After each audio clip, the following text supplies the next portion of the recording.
le titre de ce message ce matin, c'est « Une vie basculée, le monde sauvé ». Une vie basculée, le monde sauvé. La vie est toujours remplie des imprévus. La vie, toujours les surprises. Nous planifions, nous préparons, nous organisons, nous préparons toutes choses et tout à coup la situation change. Surtout ici en Afrique, pour moi, Maman Sonia, ma famille, nos deux filles, pour vivre ici, ça exige quelque chose à changer parce que nous avons nos planifications.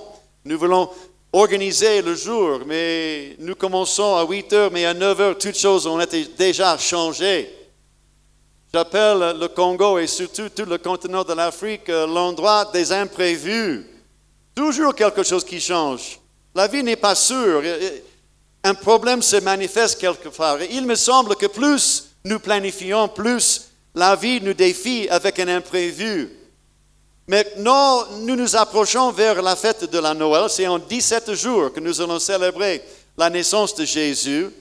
Et je vois dans l'histoire de la naissance de Jésus une vie basculée. Vraiment basculée. Mais le monde sauvé. Quand nous regardons tous les caractères qui sont là dans la naissance, j'ai compté une douzaine de personnes qui sont incluses dans l'histoire de la naissance de Jésus.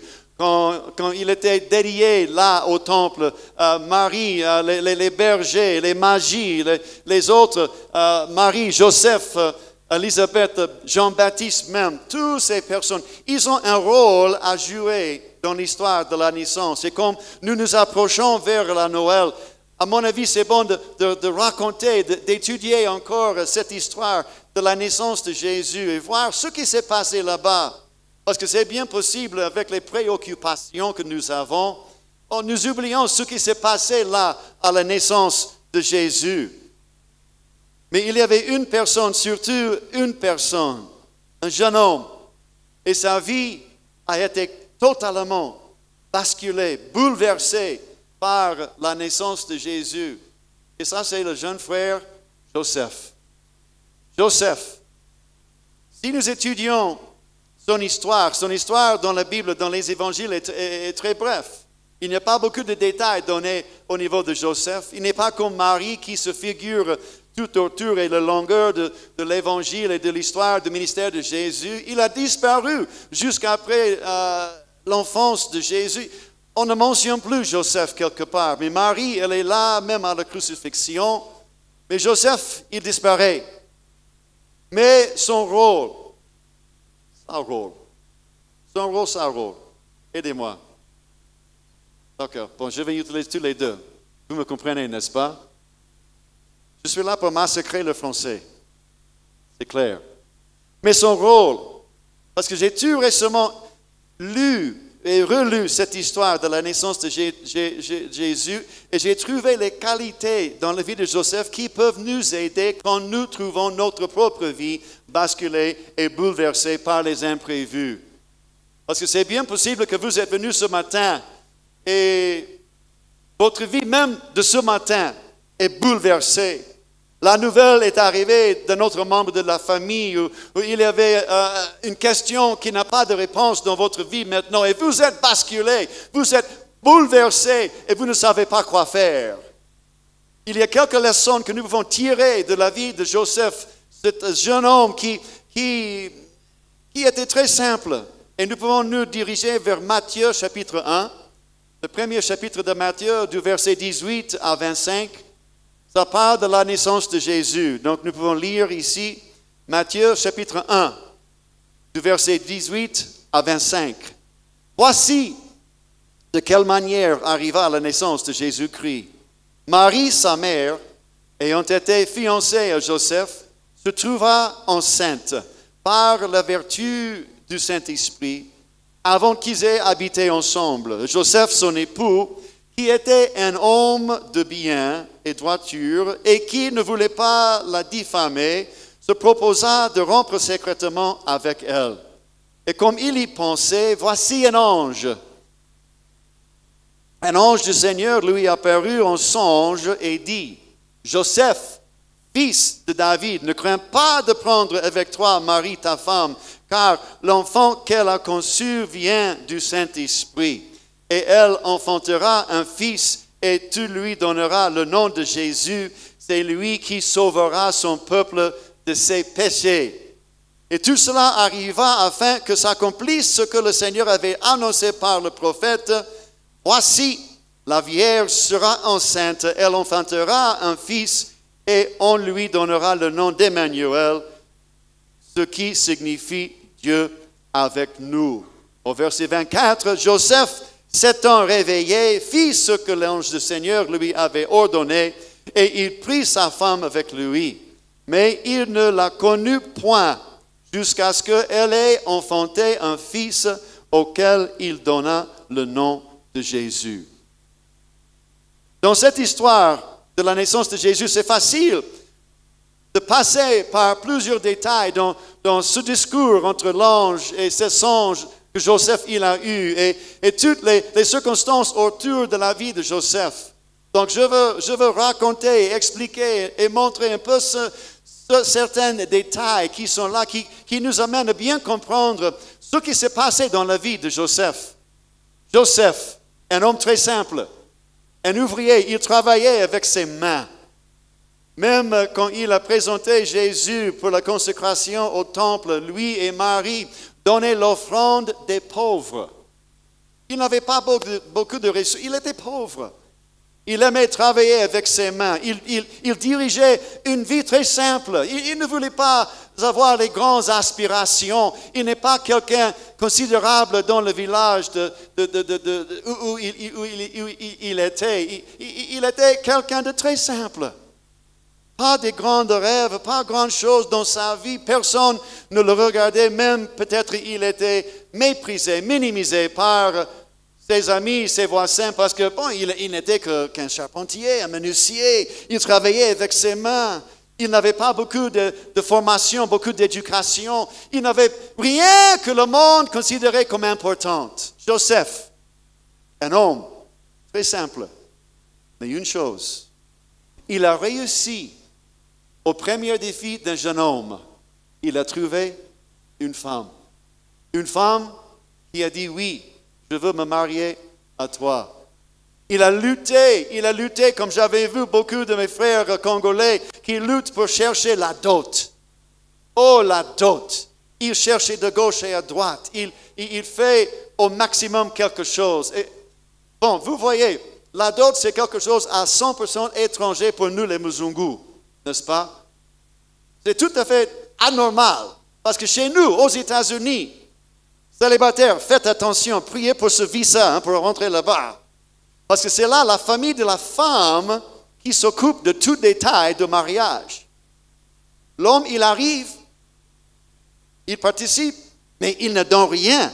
N'est-ce pas? La dot n'est pas exigée chez nous. N'est-ce pas? Donc quand je vois mes frères ici qui luttent, et ils luttent. Oh, j'avais suivi à plusieurs reprises mes frères, ils luttent pour cette dot. De gauche et à droite. Et moi, je disais, non, pourquoi faire souffrir le frère comme ça? Pourquoi?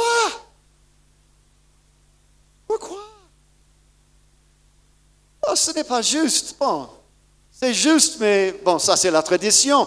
Et je ne veux pas effacer ça, n'est-ce pas? Je ne veux pas effacer. Mais vous voyez Joseph. Si un jeune homme, si lui, il a quelque chose à faire dans sa vie, c'est trouver une femme. N'est-ce pas? Nous voulons trouver une femme. Gloire à Dieu, j'ai trouvé ma femme. Alléluia. Le Seigneur, il est le fournisseur des bonnes choses. Alléluia. Il fait les bons travaux. Alléluia. Cherchez d'abord le royaume de Dieu. Ça, c'est le conseil que je vous donne ce matin. Célibataire, frère, célibataire, ta vie n'est pas épuisée. Hein? Cherchez d'abord le royaume de Dieu. Soyez le mari parfait. Et le Seigneur, il va te donner quelque chose. Alléluia. Il va te donner quelqu'un. Alléluia. Bon, mais Joseph, homme simple, il a lutté il a payé la dot. Et il dit, OK, bon, j'arrive maintenant, je peux me marier. Mais il y a un petit problème avec la dot, n'est-ce pas? Ça, c'est un sous-point que je veux ajouter ici ce matin. C'est différent, c'est étranger pour moi, mais je vois la valeur de cela. Mais il y a une tendance peut-être culturelle, une tendance historique. Si l'homme, si le mari, il paie la dot, il est en danger là-dedans. Parce qu'il pense, bon, j'ai payé la dot et la femme maintenant m'appartient. Elle est ma possession. Hein? Vous me suivez? Payer la dot, elle m'appartient. Elle est ma possession. Mon frère, loin de ça. Elle appartient au Seigneur. Il te donne une femme comme un intendant. Comment tu vas traiter l'investissement que Dieu a mis dans ta vie? Alléluia. Elle n'est pas ta possession. La dot, c'est la première fois que tu vas montrer le niveau de votre amour envers votre femme. C'est la première fois que vous allez démontrer à tout le monde la valeur que tu mets sur ta femme. C'est la première fois. Ce n'est pas la dernière fois, je vous assure. Vous aurez plusieurs occasions de démontrer la valeur que vous donnez à votre femme. Ce n'est pas seulement la dot, et elle n'appartient pas à toi. Alléluia. Et tous les mamans ont dit Amen. Voilà. Mes frères, elles sont majoritaires. Il faut se rappeler de ça. Ce que femme veut, Dieu veut. Un conseil à vous donner. Mais Joseph, il était là, il pensait, je vais me marier, j'ai payé la dot, j'ai réussi, toutes choses marchent bien, j'ai mon boulot, je gagne la vie, les choses, j'ai ma petite maison quelque part, je prépare la maison pour ma femme Marie, toutes choses marchent très bien. Et dans un seul instant, toutes choses ont été changées. Un jour, Marie vient vers lui. Il a vu qu'elle était vraiment troublée. Elle n'était pas en paix. Elle voulait parler à son fiancé et Joseph, il s'inquiétait. Mais qu'est-ce qui se passe? Elle est malade. Qu'est-ce qui se passe? Marie, dis-moi. Bon, je suis ton fiancé.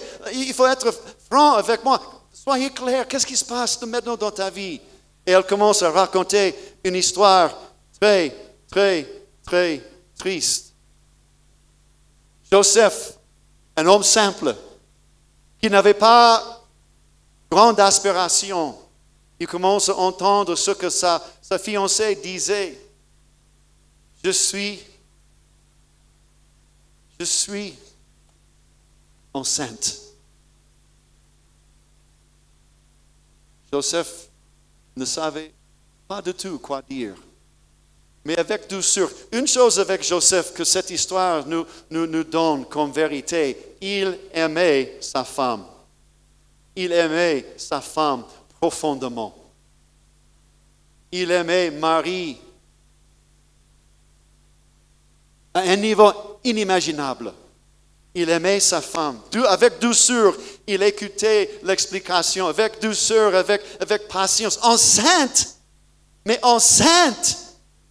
Vous voyez, la tradition juive pour le mariage, on fait la cérémonie de dot, c'est un contrat, une alliance avec les deux familles, c'est tout arrangé, mais selon mes études, ça va prendre 1 année, 12 mois d'attente. Il faut attendre 12 mois avant de faire la célébration de mariage et la consommation de ce mariage. Donc pendant cette année, tout le monde regardait la fille, le monsieur pour voir si eux ils sont fidèles et ils sont considérés après la dot comme mariés.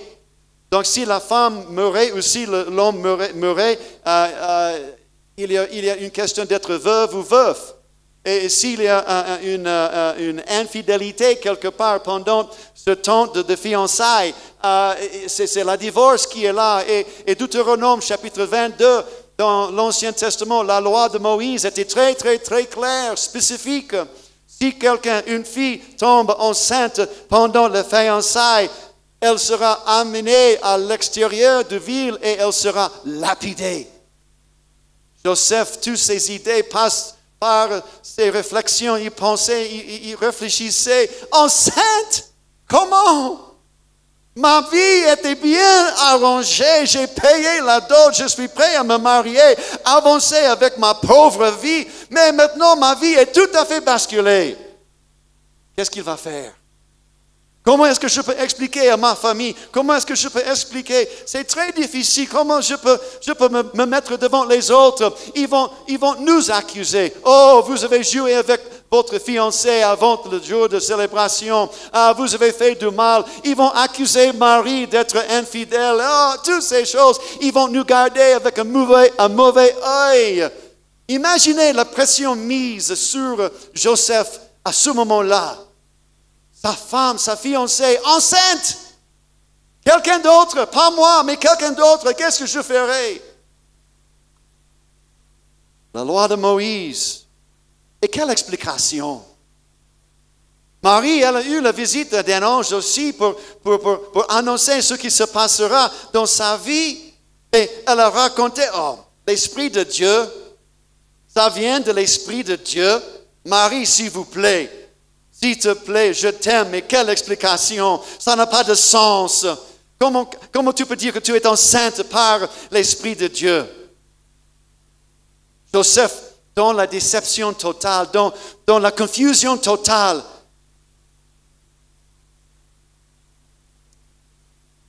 quoi faire? Quoi faire? Mais la Bible nous dit sa décision. Très intéressant. La Bible nous dit ce que Joseph a décidé de faire. Il a décidé, non, je ne peux pas créer un plus grand problème pour Marie, pour moi, pour les deux familles. Secrètement, en secret, je vais doucement écrire la lettre de divorce. Elle va rentrer chez elle et moi, je rentre chez moi, je chercherai quelqu'un d'autre. Ma vie est basculée. Ma vie est bouleversé. Imaginez ce qu'il pensait au niveau de son rapport avec Dieu. Dieu, qu'est-ce que tu fais dans ma vie maintenant? Moi, je te sers. La Bible nous dit qu'il était quelqu'un de juste, il était quelqu'un de droiture. Il n'est pas quelqu'un qui jouait, il n'était pas tek nyama nyama avec sa vie personnelle. Il observait la loi, il observait toutes les lois, il était conscient des exigences de Dieu, il faisait les sacrifices au temple comme il pouvait, même dans sa pauvreté. Il était un homme juste, mais maintenant, qu'est-ce qui se passe, Dieu, dans ma vie? C'est basculé, c'est bouleversé. Qu'est-ce que je peux faire maintenant? Mais comme il était un homme de bien, il a compris le but et l'objectif de la loi. Vous voyez, il y a des gens dans la vie, les chrétiens, ils utilisent la Bible comme frapper sur les autres, au lieu de réconcilier, au lieu de trouver la rédemption, au lieu de racheter quelqu'un. On utilise la Bible, la loi de Dieu pour frapper sur quelqu'un. C'est comme si nous pouvons faire convaincre quelqu'un de leur propre péché. Ça, c'est le travail du Saint-Esprit, mes frères et sœurs. Joseph, il a compris le but et l'objectif de la loi de Moïse n'était pas pour punir, mais pour réconcilier, pour racheter, pour donner la vie, pour le pardon. Donc, au lieu de mettre Marie, selon la tradition juive, à la porte de la ville, devant le juge, devant tout le monde, pour mettre toute la méprise sur elle, il a dit non, j'écrirai simplement une lettre. J'écris simplement une lettre. Je ne veux pas donner plus de dommages à ma sœur Marie. Il a dit non. Non. Je garde mon intégrité. Je garde ma marche avec Dieu. D'accord? Et je ne veux pas faire quelque chose de mal parce que l'injustice est tombée sur moi. C'est intéressant. Quand nous voyons les problèmes dans nos vies, nous cherchons le blâme. Quelqu'un a blâmé. Au lieu de chercher la femme, c'est chercher la blâme. Oh, à qui la responsabilité ici? Dans le mariage, c'est toujours la femme. C'est elle qui a tort, n'est-ce pas? C'est toujours le mari qui a toujours tort. Oh non, c'est mes enfants, c'est ma situation. Ah, je suis victime de mes circonstances. Nous cherchons la blâme quelque part. Nous voulons mettre la blâme parce que ça nous échappe de la responsabilité. Mais n'importe quoi, ce qui se passe dans notre vie, personnellement, nous avons toujours une responsabilité à agir, à réagir d'une bonne manière. Nous ne pouvons pas blâmer quelqu'un d'autre. À cause de ça, je peux faire comme si maintenant. Non. Dieu, il est le vrai juge. Il connaît nos cœurs, il connaît nos pensées.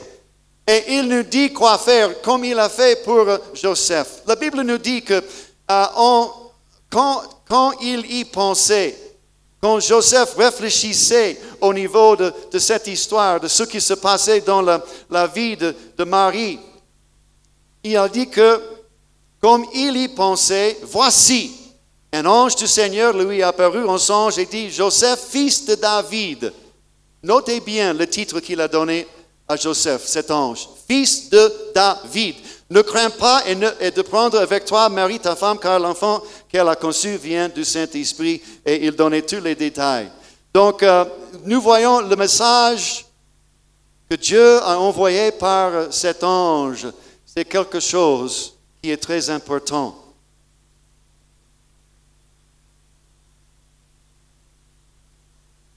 Comme il y pensait, voici, un ange du Seigneur lui apparaît. Vous voyez, Joseph pensait que sa vie complètement renversée.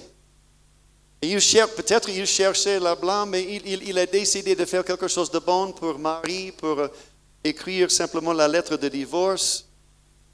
Mais c'était vrai. Qui a basculé la vie de Joseph? Qui a bouleversé sa vie? Qui a changé la direction de sa vie? Qui a changé l'objectif de sa vie? C'était Dieu. Joseph, il a tout arrangé. Il pensait, je suivais le Seigneur, je faisais toutes les bonnes choses dans ma vie. J'obéissais tous les lois de Moïse. Mais c'est Dieu qui a basculé sa vie. C'est Dieu qui a renversé. C'est Dieu qui a changé sa vie. Il y a des moments, il y a des occasions. Mes frères et sœurs, quand nous vivons, que nous essayons de servir le Seigneur, que nous suivons un bon chemin d'intégrité, de droiture, les choses marchent bien selon nous. Mais Dieu, il intervient dans notre vie et nous ne le savons pas. Nous cherchons à blâmer quelqu'un. Oh, ça c'est le diable. Oh, ça c'est tel et tel. Oh, ça c'est mes voisins. Ça c'est ma femme. Ça c'est mon mari. Non, c'est Dieu qui le fait. De temps en temps, Dieu, il intervient dans notre vie pour changer la direction. Nous pensions que nous faisons un bon truc, mais il a plus de choses pour nous à faire. Alléluia. Ces basculations, ces perturbations, ça peut venir de Dieu lui-même, parce que Dieu, il a toutes choses entre ses mains. Alléluia. Il sait ce qu'il fait dans notre vie. Il a une destinée pour moi et pour toi. Et il voulait accomplir cela. Et de temps en temps, il faut intervenir dans nos vies, changer la direction, faire une basculation, changer complètement quelque chose dans notre vie. Parce qu'il est le Maître, il est le Seigneur des Seigneurs. La vie de Joseph maintenant, avant qu'il ait reçu ce message de l'ange de Dieu, l'ange du Seigneur, c'était comme le Joseph de l'Ancien Testament aussi. Dans la jeunesse, Joseph, il a eu une révélation de Dieu, une rêve, où ses frères et même son père se prosternaient devant lui un jour. Et il a partagé cette rêve, mais vous voyez l'évolution de sa vie. L'injustice totale pour Joseph. Il était innocent, mais vendu en esclavage. Il était innocent, mais mis en prison, oublié par le reste. Mais il a fallu passer par ces injustices avant que Joseph, dans l'Ancien Testament, puisse être prêt à suivre l'appel de Dieu dans sa vie. Il a fallu passer par la prison. Il a fallu passer en esclavage dans la maison de Potiphar. Il fallait être rejeté par sa famille pour accomplir la mission de Dieu pour sa vie personnelle. L'injustice totale. Mais dans toutes ces injustices, dans toutes ces basculations de sa vie, Joseph, de la jeunesse, il restait toujours intègre. Il restait toujours fidèle à Dieu. Il restait toujours avec une bonne confiance en ce que Dieu faisait dans sa vie. Alléluia. Joseph du Nouveau Testament, ce Joseph-ci, il était comme l'autre Joseph. Demandez à Job, est-ce que la vie est juste? Il va vous répondre, non. Moi, j'étais quelqu'un de juste. Je ne faisais rien de mal, mais toute l'injustice est tombée sur moi. Mais après tout cela, j'ai vu que le Seigneur, il est toujours fidèle. Avant, j'avais entendu dire de lui, mais maintenant, je le vois avec mes propres yeux. Mes frères et sœurs, si vous passez par un moment dans votre vie où vous êtes basculé, bouleversé, changement complètement, mauvaise nouvelle qui vient, assurez-vous d'une chose, le Seigneur, il a toutes choses entre ses mains. Il n'a pas oublié qui est qui. L'injustice tombait sur ces deux à plusieurs reprises, mais ils gardaient leur foi, leur intégrité et leur mission. Joseph, j'ai une grande appréciation pour lui. Vraiment, quand je vois ce qu'il a fait, tous les risques qu'il a fait, la foi qu'il a démontrée en prenant Marie comme sa femme. Quand les difficultés arrivent dans nos vies, et ils arrivent, ça va venir. Même en accomplissant la volonté de Dieu, il y a des luttes, il y a des imprévus, il y a des choses qui se passent et nous ne pouvons pas imaginer pourquoi. Mais si nous nous trouvons dans une situation où les choses ne se déroulent pas comme nous voulons, il faut poser 3 questions et ces 3 questions doivent être adressées à l'Éternel. Comme Joseph, il pensait à sa situation. Le Seigneur commençait par un ange à lui communiquer ce qu'il faut faire et le Seigneur, il va faire la même chose pour nous. Donc, quand l'injustice arrive dans notre vie, la première question que nous devons poser est ceci. Seigneur, que veux-tu que je fasse? Que veux-tu que je fasse?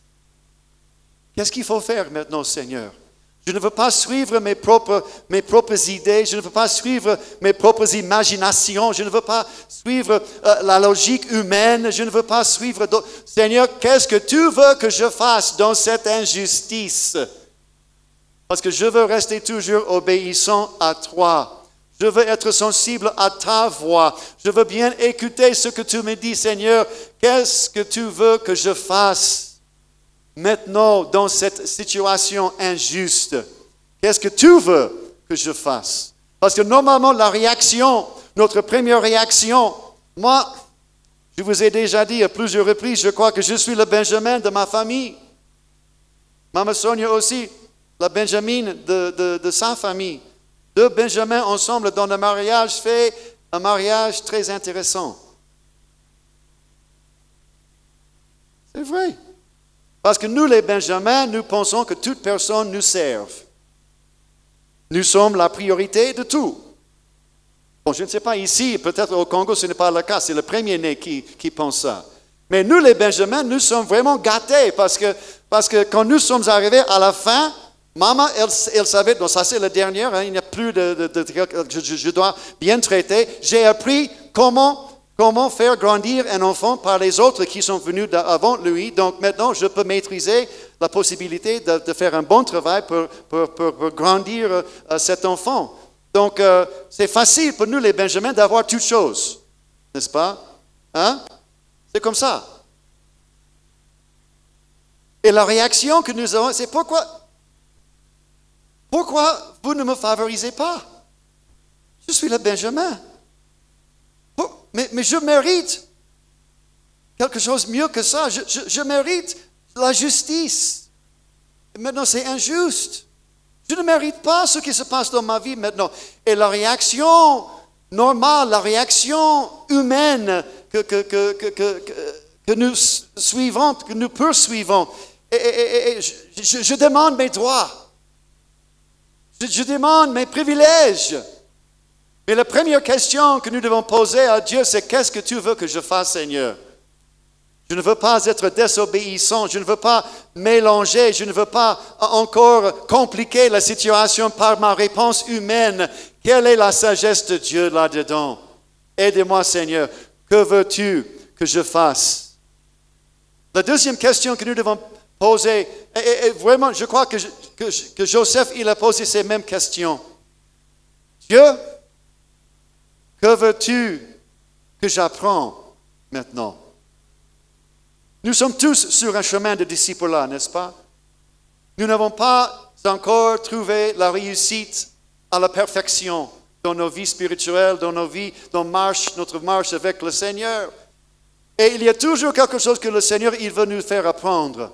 Il y a toujours quelque chose que nous devons perfectionner, travailler quelque part. Et quand l'injustice tombe dans notre vie, c'est bien possible que Dieu, il veut nous enseigner quelque chose.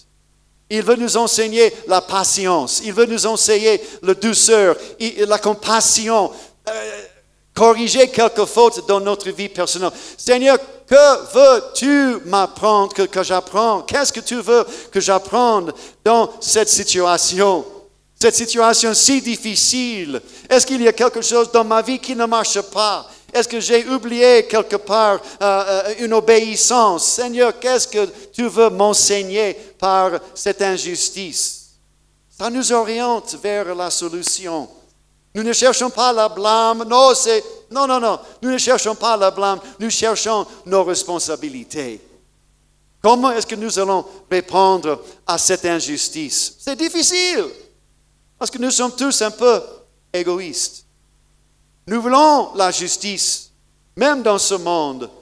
Nous servons Dieu pour trouver et amener et publier la justice. Mais ça ne nous arrive pas toujours. Et c'est difficile. Troisième question. Et ça, c'est très important. Dieu, quelle est la tâche pour laquelle tu me prépares? Quelle est la tâche pour laquelle tu me prépares? Nous voulons tous monter au sommet de la montagne. Nous voulons toujours trouver la réussite. Mais le chemin vers le sommet, le chemin vers la réussite, d'être influençant dans le monde, avoir une renommée, ça exige un prix à payer. Ça exige un prix à payer. Et le Seigneur, il est en train de nous préparer, il est en train de nous diriger. Et quand l'injustice tombe dans notre vie, c'est bien possible qu'il nous prépare pour faire un travail très spécial. Alléluia. Quand j'étudie les histoires des hommes et les femmes de Dieu, que Dieu a beaucoup utilisés, la plupart du temps, presque toujours, dans tous ces cas, les gens qui ont fait les grands exploits avec Dieu, ils ont souffert beaucoup. Ils ont supporté les difficultés. Ils ont vu l'injustice dans leur vie. Mais dans ces injustices, dans ces imprévus, ils ont appris quelque chose. Ils ont obéi au Seigneur. Ils ont été préparés pour un grand travail. Vous ne pouvez pas passer au sommet sans passer par la vallée de difficultés, mes frères et sœurs. Il y a des choses qui se passent que nous devons supporter, subir, passer par le bas pour être éprouvés avant que le Seigneur puisse bien travailler et nous utiliser comme il veut. Oh, je ne veux pas ça. Je veux le chemin plus facile. Mais il y a des occasions. Pour avoir un niveau de la compassion nécessaire, il faut que nous recevions la compassion des autres. Pour comprendre la souffrance de quelqu'un, pour avoir de la compassion pour les gens en difficulté, il faut passer par les difficultés pour voir que Dieu, il est vraiment fidèle. Alléluia. Dieu, que veux-tu que je fasse? Dieu, que veux-tu que j'apprenne? Dieu, quelle est la tâche pour laquelle tu me prépares? Le pourquoi peut attendre. Pourquoi ça arrive dans ma vie? Ça peut attendre, mais l'obéissance ne peut jamais attendre. Notre compréhension de pourquoi les choses se passent dans nos vies, oui, nous pouvons poser cette question jusqu'à la mort et n'avoir jamais eu la réponse. Mais ça n'empêche pas le fait que nous devons rester toujours obéissants au Seigneur. La compréhension peut attendre, mais l'obéissance, jamais. Mais le message que l'ange il a donné à Joseph, vous voyez, Joseph, la vie renversée, tout ce qu'il avait en tête à faire, détruit. Qu'est-ce que je ferai maintenant? Je repartis encore à zéro. J'ai tout perdu. J'aime Marie, mais les choses ne marchent pas. Première chose que Dieu a communiquée à Joseph, ne crains pas. Ne crains pas. La crainte, c'est notre ennemi. L'ennemi n'est pas notre ennemi, c'est la crainte. Parce que la crainte nous amène vers la confusion. La crainte nous amène vers la précipitation, de prendre une décision vite, vite, vite. Il faut trouver la solution. Mais l'ange de Dieu a dit à Joseph, ne crains pas de prendre Marie comme ta femme. Ne crains pas. Dieu, il est en train de travailler dans ta vie. Dieu est là au volant maintenant. Il ne vous oublie pas.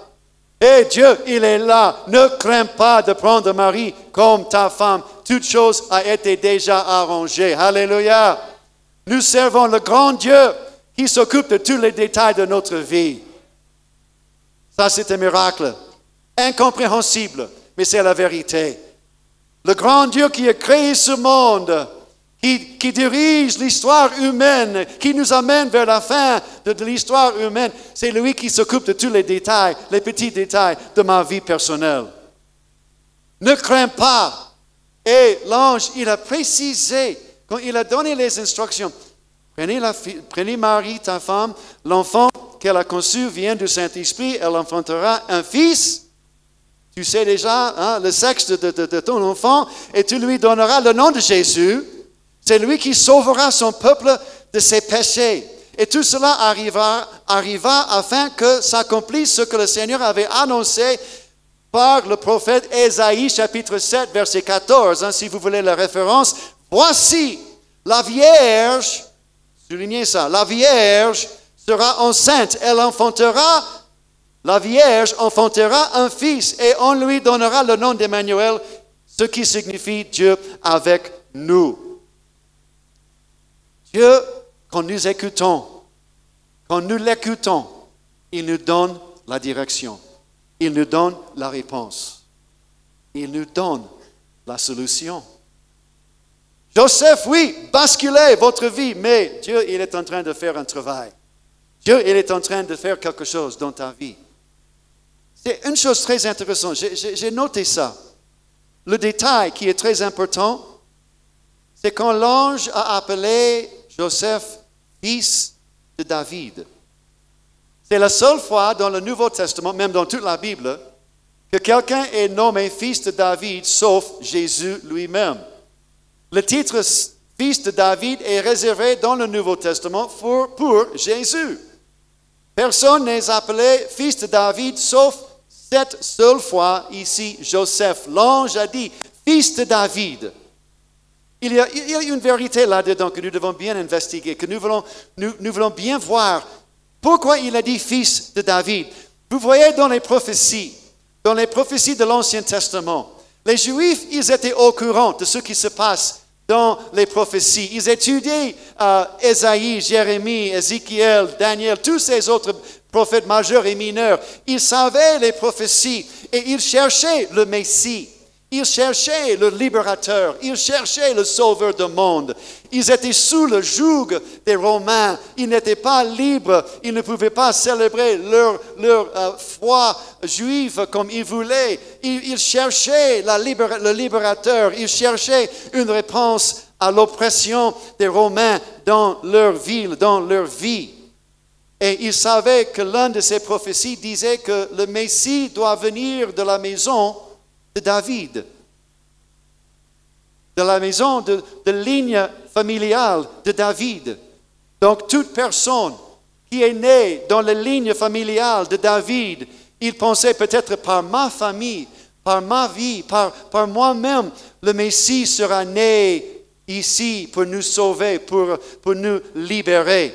Joseph, fils de David. Qu'est-ce que ça nous signifie? Rappelez-vous, Joseph plutôt. Joseph, il était un homme simple. Personne ne le regardait. Personne ne considérait Joseph comme quelqu'un d'importance dans la vie, dans le village. Il était là, mais en bas de la société, pauvre, ouvrier, pas intellectuel, pas l'élite. Mais quand l'ange a dit « fils de David », Joseph, il a trouvé sa responsabilité.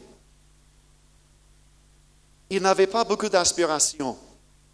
Il n'avait pas beaucoup de possibilités de faire quelque chose d'extraordinaire, construire, fabriquer les chaises, les tables, construire peut-être une maison quelque part, mais vraiment impacter la vie, impacter la ville, impacter la nation, jamais! Mais quand l'ange a dit « fils de David », il disait simplement « Dieu, il t'a choisi ». Alléluia. De l'obscurité totale. Un homme qui n'était jamais considéré par la vie, par les autres, il était choisi. Mon frère et sœur, ne pas considérer votre position, ne pas considérer ce qui se passe dans votre vie, ce que les autres pensent de vous, ce qu'ils disent de vous. Oh, vous ne pouvez pas réussir.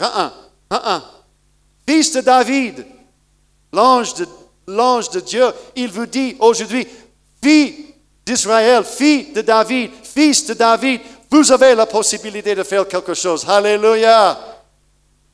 Le problème que nous avons n'est pas que les autres nous méprisent, mais que nous nous méprisons nous-mêmes. Nous ne pensons pas que Dieu peut nous utiliser.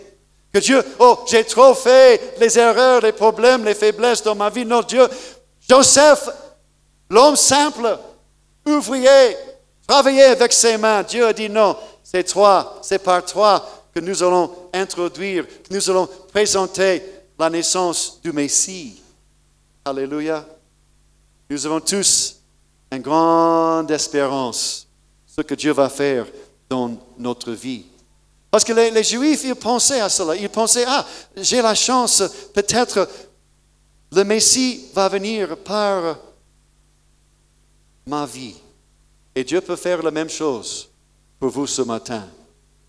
Mais la dernière chose que je veux voir ce matin, avant de clôture, de terminer ce message, c'est la réponse de Joseph au message de cet ange. Parce que vous voyez, Joseph s'étant réveillé, fit ce que l'ange du Seigneur lui avait ordonné. OK, ça va? Compréhensible.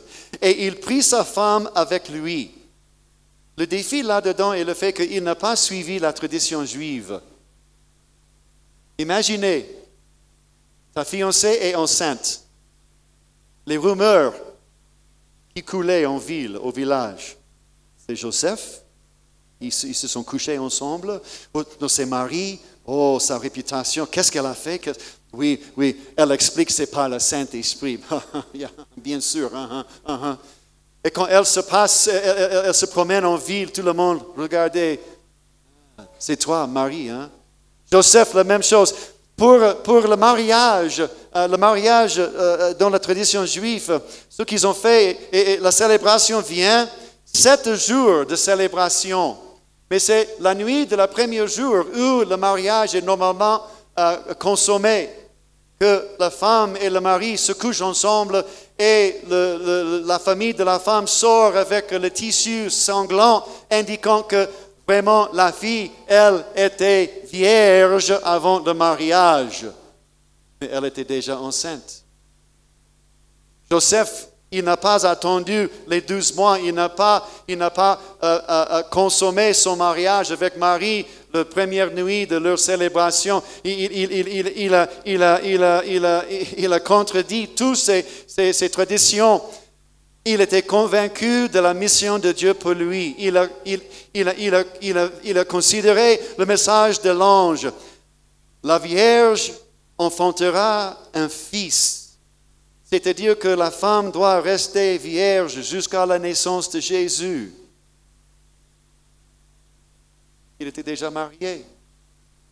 Ce mari, ce simple homme qui n'avait pas beaucoup d'aspiration, mais il a compris la volonté de Dieu. Il a compris la mission de Dieu pour sa vie. Il a compris ce que Dieu voulait faire par lui dans ce monde. Il a vu son rôle dans le monde, dans le royaume de Dieu. Et ça dit simplement, mais il ne l'a connu point jusqu'à ce qu'elle ait enfanté un fils auquel il donna le nom de Jésus. C'est-à-dire quoi? Joseph a sacrifié ce qui lui appartenait, ses droits, ses privilèges, ses bénéfices. Il a dit que mon destin va plus loin que moi-même. J'ai une mission à accomplir. Et si ça exige que je sacrifie quelque chose, je le sacrifie. Et il l'a fait. Il n'a pas connu sa femme jusqu'à ce que l'enfant Jésus arrive. Parce que la prophétie a dû être accomplie, qu'il vienne de la maison, il sera enfanté par une vierge, ça serait conçu par le Saint-Esprit. Et Joseph a dit, je vais suivre la volonté de Dieu pour ma vie, même si ça exige les sacrifices des choses que je mérite. Vous voyez, Joseph, un homme simple, mais il a accompli la volonté de Dieu pour lui. Et il est béni. Une vie basculée, le monde sauvé. Priez le Seigneur avec moi. Père Céleste, au nom de Jésus, je te remercie. Je te remercie, Seigneur. Merci de nous avoir donné cet exemple de Joseph. Seigneur, merci du fait que lui, il était obéissant, comme le Joseph de l'Ancien Testament. Tu as fait les grands exploits. Tu as sauvé un grand nombre de personnes pour la vie de Joseph de la jeunesse. Et tu as lancé, Seigneur, le salut pour nous tous par la vie de Joseph dans le Nouveau Testament. Ce simple homme qui n'avait pas beaucoup d'aspiration, Seigneur, mais toi, tu l'as utilisé. Il a disparu, Seigneur, mais le résultat, ça reste avec nous jusqu'à aujourd'hui. Merci, Seigneur, du fait que dans l'injustice qui s'avvient dans notre vie, ô Père, tu as toutes choses entre tes mains. Et Seigneur, nous voulons apprendre quelque chose. Nous voulons être obéissants. Nous voulons, Seigneur, nous préparer pour tout ce que tu as pour nous à faire à l'avenir. Donc, Seigneur, aide-nous à être comme Joseph. Seigneur, pour les gens qui supportent maintenant une grande injustice dans leur vie, oh Seigneur, aide-eux de ne craindre pas. Ne crains pas. Dieu est là au volant. Il va te sauver. Il va te donner la réponse et la solution. Seigneur, pour les gens aujourd'hui qui doivent décider quoi faire, aide-eux à décider de faire tout exactement ce que tu veux qu'ils fassent. Seigneur, que nous ne jouons pas, nous ne blâmons personne, mais nous prenons, Seigneur, notre responsabilité. Père Céleste, avance ton royaume par le développement dans notre vie. Avance, Seigneur, tout ce que tu veux faire. Seigneur, il y a des exploits qui nous attendent. Les grandes expériences, Seigneur. Oh, Seigneur, les miracles même qui nous attendent à l'avenir. Mais aide-nous, Seigneur, à être prêts à agir comme il le faut.